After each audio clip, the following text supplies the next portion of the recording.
Through the Ravine, your Los Angeles Dodgers are World Series champions. And not only are they World Series champions, they are back-to-back World Series champions, as the Dodgers have repeated for the first time in Major League Baseball since 98 through 2000 when the Yankees repeated. And that's what the Dodgers are going to be looking to do in 2026. The players, staff have already talked about eyes on 26 as they look to three-peats, because what's better than back-to-back? Three-peats.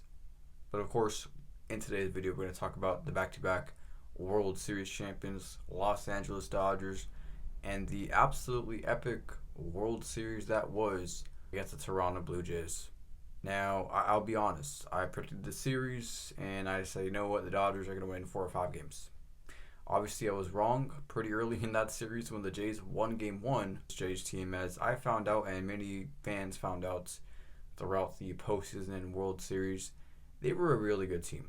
And some may say they were the better team. But the Dodgers prevailed, as they in fact were the better team. So, hate aside, the Dodgers were the better team. Let's make that very clear off the bats. They were the better team. The better team won. Now, we'll say for the Jays, they played really good baseball. Honestly, if John Schneider doesn't make these wacky adjustments, they might have won the World Series. I'm just going to be honest. I mean, we'll discuss this series as it went along, but the Blue Jays were this close from winning the World Series. And I think if a move or two, and they probably do win the World Series. But the Dodgers, credit to them, they made plays when they needed to make plays the most, and I think they had a little bit of luck on their side. And sometimes it's okay to get lucky. It's good to be lucky. And the Dodgers certainly were lucky, along with their excellent plays. They were the better team. They're the best team in baseball, as they've proven in back-to-back seasons. That's not to be taken away from them. We go to Game 1 of this series, and the Jays open up at home as the home field advantage in the World Series. Blake Snell on the mound for LA, Trey Savage for Toronto, and I learned very quickly that I did not like this Trey Savage dude. And as the series went along, I liked him less and less. And eventually the Dodgers will get to him when they needed it most. But Trey Savage didn't look all that great in Game 1. Blake Snell didn't look all that great either. And it was actually a close game. The Dodgers got out to leads in most of these games in the series. But the Jays, they fought, they scratched, they clawed back into these games, won some of these games. And in that Game 1, Toronto, I mean, once that 6th inning unraveled, it was over with. And the Dodgers, as the series progressed, Dave Roberts knew right away that this was going to be a very short-leashed bullpen. And we kind of knew that. And listen, I try to give the Dodgers benefit of the doubt when it comes to the bullpen, but it was very clear and evident that in this World Series, those guys down the bullpen were not going to get it done. And, you know, I'm not saying they were bad or they suck or anything, but it was just a bad year for the Dodgers bullpen. And even a bad year for the Dodgers bullpen, where they were like one of the worst teams in baseball, bottom half of the league, they still won the World Series. Game number 2, and the Dodgers, a tight game, and this Dodgers team, throughout the postseason, really struggled offensively. And this wasn't some random thing that just popped up in the postseason. This was a case of the Dodgers season. They were kind of feast or famine, boom or bust, and they'd go on really long hot streaks. They'd go on long cold streaks. And really, I don't want to say they were on a cold streak the entire postseason, but this is who they were. Like, the bats just did not really come alive against some pretty good pitching. But the Dodgers just had better pitching, and that's kind of why they won the World Series, because they just had the better pitching. The Dodgers hit barely over the Mendoza line as a team in the World Series. I think it's like the lowest team average, like 205. The Dodgers did not really hit the ball all that well in this Fall Classic. Game 2, they get a big performance out against Yoshinobu Yamamoto. And he would go on to win the World Series MVP. Yamamoto was just absolutely incredible this entire postseason run. Outside of one game, he was phenomenal. And he's been phenomenal the entire year. He's going to finish top 3 of the Cy Young voting. I don't know if he's going to win it, but he's going to have a really good shot at winning it. But regardless, I think he'll take the World Series MVP. And I can't say enough good things about Yoshinobu. I mean, the guy was just absolutely incredible. And, you know, I saw stats come out about Bumgarner and the Giants run in 2014, how he was incredible, and we all talk about Bumgarner and what he did. Well, we kind of have our Bumgarner now, and it's Yoshinobu Yamamoto, because what he did in this Fall Classic needs to be talked about. It needs to be talked about a lot more moving forward, because he was incredible. And coming out in Game 7 with no rest after pitching in Game 6 each night, this stuff doesn't happen every day. So Yamamoto in Game number 2, though, he goes complete game. That's consecutive complete games in the postseason for Yamamoto Game 2 LCS, Game 2 World Series, both on the road, complete game. Losing wasn't an option. It was just not an option for Yoshinobu and the Dodgers. Big home runs from Will Smith, big home runs from Max Muncy. That was a trend in this World Series. Big homers from Smith and Muncy, and that happened in Game 2. Series is tied as they come back to LA. The 18-inning marathon game, which we've seen before as Dodger fans. 18 innings in 2018, 18 innings in 2025. This time the Dodgers, though, finished the job. We know they could have finished in 2018. We won't talk about it. But they're 18-inning game in the World Series for the Dodgers. It's another Game 3 at home. What are the odds of that happening? I mean, honestly, what are the odds of that happening? I don't know. But it went 18 innings, and we saw everything in that game. It was an absolutely incredible game that you just had to be there to witness. You had to watch it. I watched every single pitch of that game because, of course, I did. And it was one of the best games ever. So, one of the best games ever, had me on the edge of my seats. Notable thing in that game that stands out to me right now is the Kershaw final outing. It's his final appearance in MLB. He goes the batter, the third of an inning, to get Lucas. That's his final batter, Nathan Lucas. Bases loaded. I think it was the 12th inning or whatever it was. Bases loaded. Tie game. World Series. And Kershaw comes in and, listen, that was his only appearance in the World Series. Like I said, it was going to be a short leash for the bullpen. I was very nervous the entire at-bat. Kershaw means so much to the Dodgers and Dodger fans. I wanted to see him go out on top. I wanted to see him go out on a good note. I did not want to see his final appearance be, letting up runs or costing them a game, whatever it was. I wanted to see him go on top in a good way. And he gets a 3-2 count against Nathan Lucas, and he gets Lucas to roll over to second base. Tom Yen makes a fantastic play, and that was it. That was the end of Kershaw's career, and he will be missed, no doubt about it. The Dodgers will never be the same without Clayton Kershaw. That's all I've known. The Los Angeles Dodgers is Clayton Kershaw. So it's going to be different times around here in 2026 without Kersh, but so happy to see him go on top in just an unbelievable fashion in that Game 3, and of course winning another World Series to end his illustrious career. And of course, innings later, Freddie Freeman, another walk-off home run in the World Series. You can't make this stuff up. I don't know what else to say besides Freddie Freeman built a statue. I talked about it in my pod. Build the statue for Freddie Freeman. 2 World Series with the Dodgers, 2 walk-off World Series home runs with the Dodgers, and there's probably more coming. So Freddie Freeman wins Game 3 for LA. The Dodgers have a 2-1 series lead. Game 4 happened. It's Shohei on the mound. It's like there's no way we're going to lose this. Shohei in the World Series at home. We got this in the bag. Well, the Jays had other plans as Guerrero hits a homer off of Shohei. They end up taking the lead, adding on later on, and Game 4 was what it was. It's a 2-2 series. Game 5 happens. It's Blake Snell back on the mound, and off the bat, it's 3 pitches in, and it's 2-0 Toronto, and the Blue Jays never looked back. Trouble. Dodgers were in trouble. This was not what I expected in this series, where the Jays were up 3-2 going back home. The Dodgers had to win 2 games in Toronto to win the World Series. This was not what I had expected. But this is what the reality was. And I found out very quickly in this series the Jays were a good team, and they were not going to be easy to be taken out. The Dodgers lose 2 out of 3 at home. They go to Toronto in Game 6 with their backs against the wall. Can they find a way to win a Game 6 to force a Game 7? The time facing elimination since Game 4 of the NLDS of 2024. Very tight game, very close game, very tense game. It's Yamamoto on the mound. There's nobody better you want on the mound. What is Yamamoto due for a regression? But that doesn't happen. Yoshinobu, there's no regression. There just isn't. That's not a thing with Yamamoto. And listen, as good as Yamamoto was, the Dodgers had to score runs.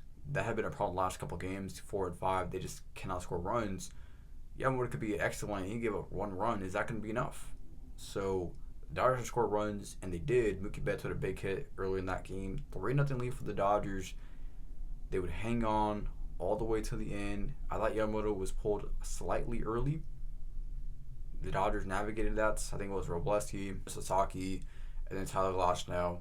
The Jays threatening every single inning late in that game. And of course, play Barger. There's a guy on base. Barger hit the ball to left center field. The ball just plops between the wall and the ground. By the way, that I did not know that Rogers Center had no dirt. It's actually a turf dirt. Plops under the wall. I mean, if the wall just ricochets off if it bounces to the wall, if it hits off the wall by an inch, it's going to bounce and the ball's in play and who knows what happens next. The ball just plops and gets lodged under the wall. It's a dead ball. Anybody that knows baseball understands this play. It's not some shocking revelation. They understand that a ball is plopped, it's lodged, it's a dead ball, ground rule double. So credit to Justin Dean, Kike Hernandez helping him out there. And all of a sudden, second and third, nobody out. Again, the Dodgers at this point are up by 2 runs. Walk-off home run, the game's over, and the Jays win the World Series. So this is very tense moments for Dodger fans. Ernie Clement comes up at bat. Tyler Glasnow enters the game for Roki. This was the Game 7 starter. Ernie Clement's one of the best hitters for the Jays, arguably the best hitter for Toronto this entire postseason. Had like the most postseason hits in ever. And Clement swings at the first pitch, pops up, it's 1 out. Next up, Andres Jimenez, slap hitter, lefty. Jimenez swings, hits a ball to left field. It's Kike Hernandez in left field, who's playing shallow. He ended up saying that he's playing shallow against the card. Makes the catch. I honestly thought it was hits off the bat. I thought it was a hit off the bat. Hernandez makes the catch, throws over to second base to Miguel Rojas, who actually entered the game for Game 6. We'll talk about Rojas, but Rojas makes an unbelievable play. And you knew right away it was a double play. It was no questions asked. You knew that Barger at second was doubled up. Game over. We're going to Game 7. Absolutely insane, just crazy play. One of the best World Series endings you will ever see. And we got a Game 7. Rojas in that Game 6 making that dig to win the game and made multiple plays in that Game 6 as well. Defensively, he was just incredible the last couple games of the World Series. The Dodgers do not win the World Series without Miguel Rojas. So credit Dave Roberts for putting in Rojas in Game 6. I'm glad he's like making switches on the fly when they need him, and Rojas was much needed. Incredible Game 6. We go to a Game 7. Game 7 in Toronto, and you notice a trend here over the last number of years with World Series Game 7s. The road team wins a lot of these Game 7s. You go back and look at history, you're going to see a lot of Game 7 road winners, and I think just because there's a lot of pressure on the home team. You got all the home fans, nervous, tense energy. I think that does play a role into it, and Game 7 road winners tend to have better luck than Game 7 teams at home.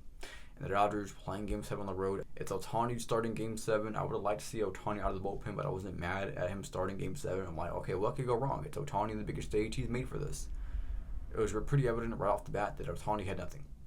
And I honestly thought when Bo Bichette hit that homer in the third inning to make it 3-0 Toronto, I thought it was over. I honestly thought the Dodgers lost the World Series. Dave Roberts costed him the World Series. I thought that was what happened. I will admit that. Because Ohtani had no business being out there for the third inning. He had no business, especially to begin the top of the lineup in the third. He had no business going back out there. He was very lucky to get out of the 2 innings with no runs. Very lucky. So I have no idea why he went back out there, gave up that homer to Bo Bichette. I just thought it was horrible managing by the Dodgers and Dave Roberts. But credit to the Dodgers, they did not give up, and they chipped away, added a couple runs, sac flies. Jays had another run, progressed into the game. The Dodgers within striking distance, having a chance. It's Muncy with another big homer late in the game in Game 7. 8th inning, gets them to within a run. You know that Ohtani's going to have a chance to bat in the 9th inning. You just hope that the Jays don't score in the 8th, and they didn't. We go to the 9th inning, 4-3. In the 9th inning, you're just looking for Kike Rojas to get on base in front of Shohei to have Ohtani as the go-ahead run. You're just looking for a base hit, a walk, whatever, hit by pitch. Kike strikes out. Rojas, again, I'm not expecting a home run or anything like that because Rojas is not a power hitter, obviously. He's looking for a base hit. Contact, base hit. Rojas somehow hits a home run. I mean, this is stuff out of Hollywood. I mean, it really is. Like, you only see this stuff in, like, movies, and this actually happened in real life with the Dodgers. Rojas ties the game with 2 outs to go in the season for the Dodgers. It's a tie game. And then we go to the bottom half of the 9th. Jays load up the bases with 1 out to go. You thought, you know what, this is it. Rojas makes a play again with 1 out on his backhand from his knees. IKF at the plate with the forced play with Smith barely touching the plate, and just an unbelievable play. Like I said, luck. I don't know how the Dodgers won these games because you go back and look at these plays, they were that close from losing this World Series. I mean, the intro too, and who knows what happens. And then Clement comes up and he hits a ball to left field. I thought it was a routine fly ball, And the ball just kept carrying and carrying and carrying. I'm like, oh no, not like this. This is how we're going to lose. Fly ball to left field. Kike Hernandez playing super shallow, just running back for his life, basically. I see Andy Paz come out of nowhere, and Andy Paz makes the catch. They both collide. Paz, someone makes the catch. Like I said, I have no idea how they made the catch. I have no idea. But we go to the 11th, and it's Will Smith with 2 outs, hitting a home run. Another homer from Smith late in the game in the World Series.